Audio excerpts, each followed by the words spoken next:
الله پاک دې ښه درکړي انشاءالله مشکل نشته دغه دی په دور بابا کې 2 پوستې نیول شوي دي او په یوه پسته کې 2 کسه مړي پاته دي په بله کې 8 کسه مړي پاته دي پوهېږم چې ګیر کړي دي غنیمت شوي دي صحیح ده سمه ده سید الله تعالی دې وساته مننه خیر وسي په مړو باندې ډېره خواري وکړي چې تر څو دلته دغه د شهیدانو کورنۍ خامخا دا پې وینو زړونه یې ورباندې یخ سي دغه موضوع بیا زنګ ته مې حاجي ساندار سمه ده سید السلام علیکم ورحمت السلام علیکم وعلیکم السلام حاجي صاحب ښه بخیر یې نو څنګه ملګرو ته دې ښه ماشاءالله ملګري ننوتلي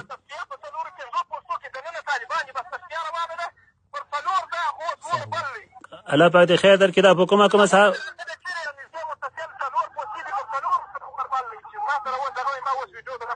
الله پاک دې خیر درکړي ور واچوي پوستې ته یې ور واچوي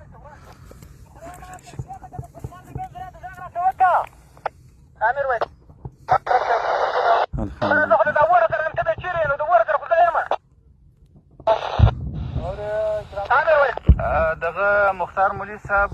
لوړې پوستې درته کار شروع کړي وروره الله